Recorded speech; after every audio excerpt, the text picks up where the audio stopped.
This is just a sample of the audiobook. To get the complete audiobook, access the link posted in the first comment.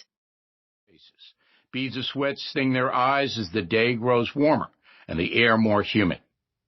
The Creek's intent is murder. However, their ultimate goal is survival, for they believe that only a mass slaughter will prevent intruders from stealing the Creek ancestral homeland. Just one more hour until the lunch bell clangs. Inside Fort Mims, a slave belonging to Josiah Fletcher is being tied to a whipping post. He is stripped to the waist. There is no shade here in the center of the fort, and sweat runs down the man's bare flesh. He hears the murmurs of the crowd gathering in a circle around the pole, eager to witness his suffering. The slave presses his body into the rough wood. His torso tends to absorb 100 lashes. Incredibly, the slave's only crime is telling the truth.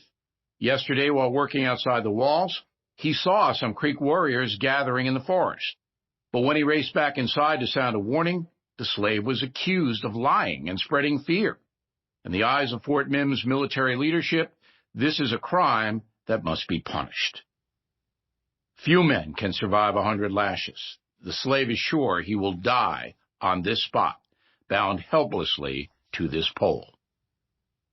Major Daniel Beasley of the Mississippi Volunteers holds the whip, eager to administer the lash. Beasley is 45 and just shy of 6 feet tall. Women normally consider him attractive, but this morning Beasley's face is red and puffy, his eyes bloodshot. Even after a stiff drink of whiskey to start the day, Beasley's head throbs from a long night of sucking down alcohol from the fresh barrel that arrived just yesterday. It is the job of the major and his 170 militiamen to protect those seeking refuge in Fort Mims. There have been rumors of Indian sightings for more than 2 weeks. Major Beasley and his men responded immediately in the beginning, but as day after day passed without an attack, he came to no longer consider those warnings credible. The major is so sure that the slave is lying about the Indians, he has not even bothered to send his men out into the forest to investigate. Yet even as the young black man is bound to the post, there is evidence he is telling the truth. Just an hour ago, a local farmer galloped his horse into the fort, also warning that Creek warriors were nearby. Jim Cornell specifically asked to speak with Major Beasley, then informed him that he had personally seen Indians in the forest. The 25-year-old Cornell is himself of mixed race, the son of a young Indian woman and a British father. His farm was recently burned to the ground by a group of Creek warriors nicknamed the Red Sticks, so called for the brightly painted color of their war weapons. Cornell suffers from a disfigurement known as yaws, common to this humid climate.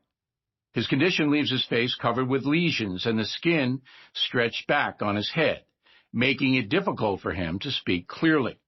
This combination of heritage and horrible disfigurement makes Cornell's very presence a source of discomfort to Beasley. "You've only seen a gang of red cattle," the major insists, his speech so thick that Cornell's will later insist Beasley is drunk.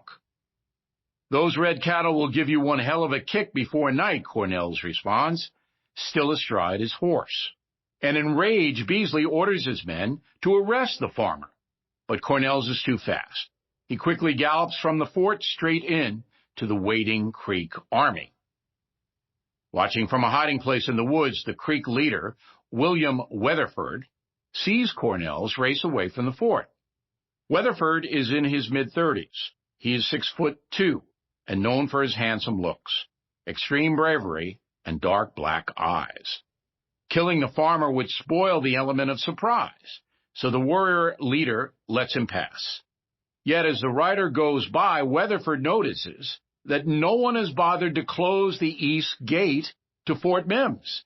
He is stunned at this incredible lapse in security.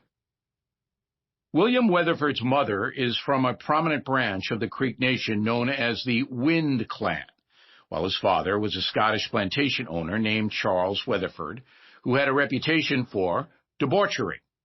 However, the Creeks believe that the line of descent goes through the maternal side. Thus, Weatherford's loyalty belongs not to his European ancestors, but to his Native American brothers and sisters. This devotion is